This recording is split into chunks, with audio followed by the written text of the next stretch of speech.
So hello everyone, welcome to আর ঘুরতে যাওয়ার মিনি ব্লগ। আমরা পাহাড়ে এসেছি, কিন্তু পাহাড়ে কোথায় এসেছি সেটা তোমাদের জানানো হয়নি। তো আমরা এসেছি কালিম্পং জেলার অন্তর্গত একটি সুন্দর পাহাড়ি গ্রাম, যার নাম হচ্ছে শিটং, যাকে অরেঞ্জ ভিলেজও বলা হয়, কারণ এখানে নভেম্বর এবং ডিসেম্বর মাসে প্রচুর পরিমাণে কমলালেবু দেখতে পাওয়া যায়। কিন্তু আমরা যে সময় গিয়েছিলাম সে সময় আফসোস আমরা একটু কমলালেবু দেখতে পাইনি, বাট প্রচুর পরিমাণে কমলালেবুর বাগান এবং কমলালেবুর গাছ দেখেছি। আমরা শিটং এর যোগীঘাট নামে একটি অফবিট প্লেসে এসেছি। আমরা এখানে এসে যতটা বুঝেছি যে কেউ যদি শহরের ভিড়ভাট্টা থেকে দূরে কোথাও পাহাড় আর নদীর কলতান শুনতে শুনতে সময় কাটাতে চায়, তাহলে শিটং এর যোগীঘাট একদম আদর্শ প্লেস। এই যোগীঘাটের প্রধান আকর্ষণ হলো এর বুক চিরে বয়ে যাওয়া রিয়ান নদী। আমরা এরকম সুন্দর জায়গায় কোনো রকম চিন্তা ছাড়া একদম রিল্যাক্স মাইন্ডে ঘুরতে পেরেছি, শুধুমাত্র বাঞ্জারা পাহাড়ি ট্যুর অ্যান্ড ট্রাভেলস এর জন্য। চারিদিকে উঁচু উঁচু পাহাড় আর মাঝখানে এই নদীর শব্দ এক আলাদাই পরিবেশের সৃষ্টি করছে। সামনে পাহাড়ি নদীর কলকল শব্দ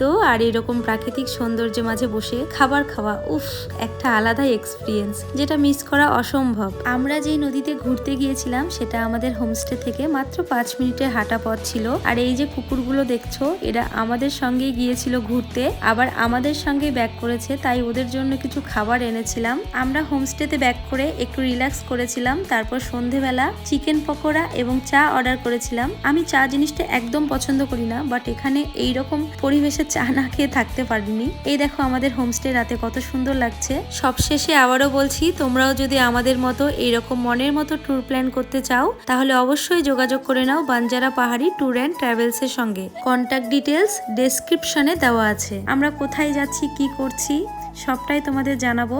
আজকের মতো এটুকুই, দেখা হচ্ছে নেক্সট ভিডিওতে। Tata, bye bye.